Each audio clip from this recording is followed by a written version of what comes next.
আসসালামু আলাইকুম। এখন শুনবেন সংবাদ শিরোনাম। ষষ্ঠী দিয়ে দুর্গাপূজার আনুষ্ঠানিকতা শুরু। আনন্দময়ের আগমনে ভক্তদের উচ্ছ্বাস। পুরাণ মতে 10 হাতে সজ্জিত অস্ত্রে অপশক্তির। টাঙ্গাইলে মূল পাইপলাইন ফেটে শহরে আবাসিক ও কারখানায় গ্যাস সরবরাহ বন্ধ। বিদ্যুৎ বিচ্ছিন্ন 3 উপজেলা, শুরু হয়নি মেরামত কাজ। গাংনীতে অ্যানথ্রাক্স আতঙ্ক, 8 মাসে 450 রোগী শনাক্ত। অসুস্থ পশু জবাই ও বিক্রি ঠেকাতে নেই পদক্ষেপ।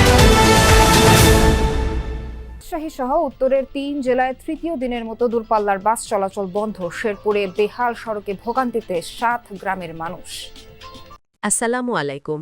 এতক্ষণ শুনছিলেন সংবাদ শিরোনাম, এখন শুনবেন বিস্তারিত। শেষে ষষ্ঠী পূজার মধ্য দিয়ে আনুষ্ঠানিকভাবে শুরু হয়েছে সনাতন ধর্মাবলম্বীদের সবচেয়ে বড় উৎসব শারদীয় দুর্গাপূজা। দেবী দুর্গার আগমনে উচ্ছ্বসিত ভক্তরা।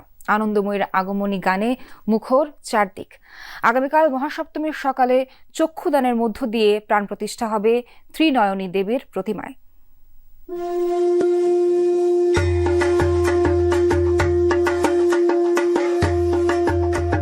শারদ প্রভাত, আকাশে সাদা মেঘের ভেলা আর বাতাসে উৎসবের সুর। মহাষষ্ঠীতে দেবী দুর্গার আগমনে মণ্ডপে মণ্ডপে আনন্দ আর ভক্তির মেলবন্ধন।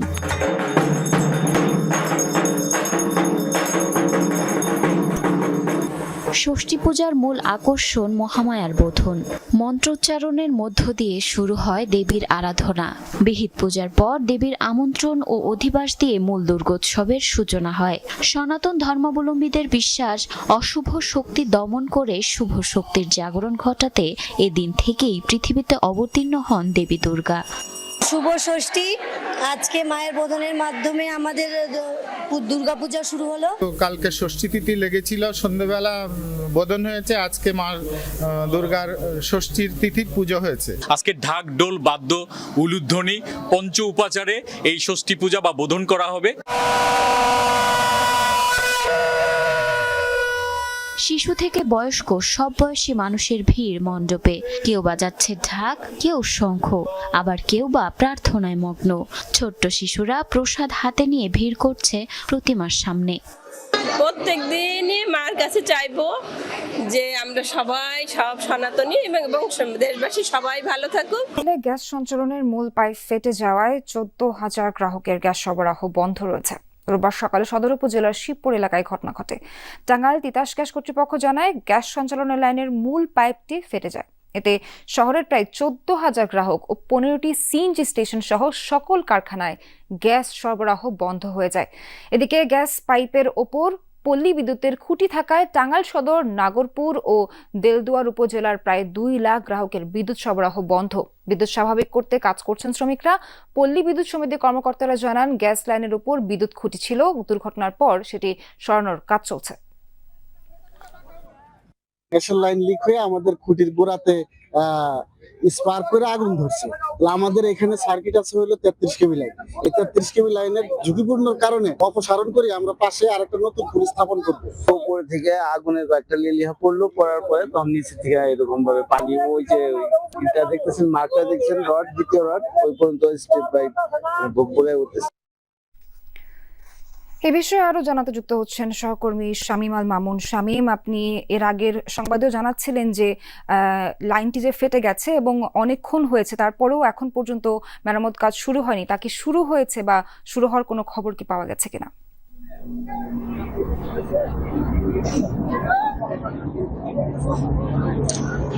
নাবিলা সোহার, আমি এই মুহূর্তে রাবড়া বাইপাসের যে শিবপুর এলাকা রয়েছে সেই এলাকাতে রয়েছে, যেখানে গ্যাসের লাইনটি ফেটে গিয়েছে এবং ফেটে যাওয়ার পরপরই কিন্তু টাঙ্গাইল শহরের যে গ্রাহকদের বিদ্যুৎ গ্যাসের লাইন এবং বাকি যে সিএনজি পাম্প এবং কারখানাগুলো রয়েছে সেগুলো কিন্তু গ্যাস সরবরাহ বন্ধ রয়েছে। আরেকটি বিষয় জানিয়ে রাখি যে আমি টাঙ্গাইলের চন্দ্রার যিনি সহকারী প্রকৌশলী আব্দুল আলিম, তার সাথে কথা বলেছি। তিনি এখানে উপস্থিত হয়েছিলেন গ্যাসের প্রকৌশলী। তিনি জানিয়েছেন যে টাঙ্গাইল শহরে যে গ্যাসের সরবরাহ সেটি তারা বাইপাস করে দেওয়ার চেষ্টা করছেন এবং যে সিএনজি পাম্পগুলো রয়েছে সেই সিএনজি পাম্পগুলোর হচ্ছে যে করটিয়া থেকে পুংলি পর্যন্ত এই কয়েকটি সিএনজি স্টেশনে গ্যাস সরবরাহ বন্ধ রয়েছে, বাকিগুলো সিএনজি স্টেশনে গ্যাস সরবরাহ চালু হয়েছে।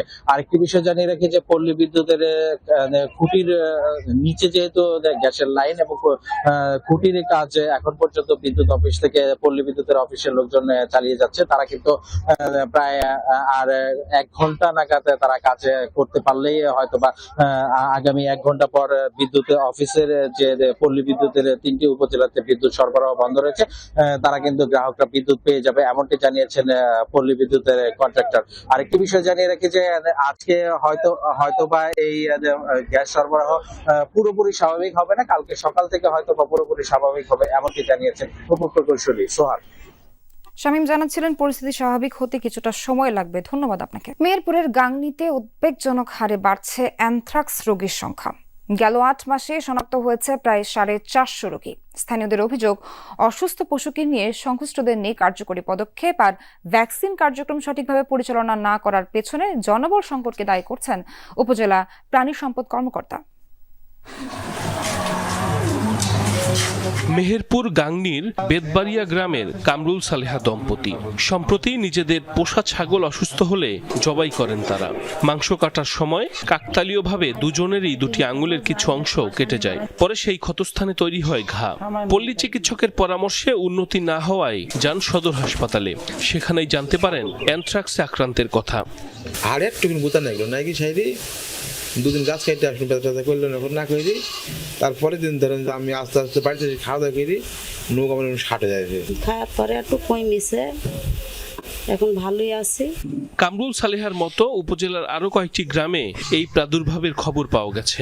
রোগাক্রান্ত পশুর মাংস খাওয়া এবং এর সংস্পর্শে গিয়ে আক্রান্ত হলেও অনেকেই জানেন না এর ভয়াবহতা। স্থানীয়দের অভিযোগ, অসুস্থ পশু জবাই ও বিক্রি বন্ধে কার্যকরী পদক্ষেপ না থাকায় বাড়ছে অ্যানথ্রাক্সে আক্রান্তের সংখ্যা। যখন 1 লাখ 1.5 লাখ টাকা দামের গরু, তখন তো আর ফেলে দেওয়া যায় না, তখন তো হয়েছে জবাই করে দেয়। গোশত যদি খাওয়া যায় তখন অনেকজন অসুস্থ হয়ে যায়। ডাক্তাররা গ্রামে আসবে, সেই বিষয়ে কথা বলবে, জানবে, খোঁজ খবর নেবে, কিন্তু এগুলো কেউ করে না। আবার ওষুধ কিনতে গেলে ওষুধের প্রচুর দাম। মানুষও কিন্তু আমরা আতঙ্ক হয়ে আছি যে এরকম একটা রোগ কেন আমাদের ছড়াইছে। সচেতনতার পাশাপাশি আক্রান্তদের দ্রুত সেবা নেওয়ার পরামর্শ দিয়েছেন চিকিৎসকরা। অ্যানথ্রাক্স আমাদের শরীরের ভিতরে, আমাদের অন্ত্রে, ইন্টেস্টাইন যেটা আর কি, পাকস্থলী বা বিভিন্ন জায়গায় ছড়িয়ে পড়তে পারে, তখন কিন্তু আর এটা সহজে সারবে না। তখন এটা আমাদের দেখা যাচ্ছে ডেথ রেট কিন্তু 100%। জনবল সংকটের কারণে অসুস্থ পশুর ভ্যাকসিন কার্যক্রম সঠিকভাবে পরিচালনা করা যাচ্ছে না বলে জানান উপজেলা প্রাণী সম্পদ কর্মকর্তা। প্রাণীগুলা থেকে আমরা যদি অ্যানথ্রাক্স কন্ট্রোল করতে চাই, আমাদের 85% বা 85% প্রাণীকে টিকার আওতায় নিয়ে আসতে হবে এবং এটা রুটিনলি এই প্র্যাকটিসটা চালু রাখতে হবে, যেটা বর্তমান আমার যে সক্ষমতা, এই সক্ষমতায় আমাদের এটা বাস্তবায়ন করা খুবই কঠিন। সিভিল সার্জন জানান, অ্যানথ্রাক্স প্রতিরোধে সচেতনতা কার্যক্রম অব্যাহত রেখেছে স্বাস্থ্য বিভাগ।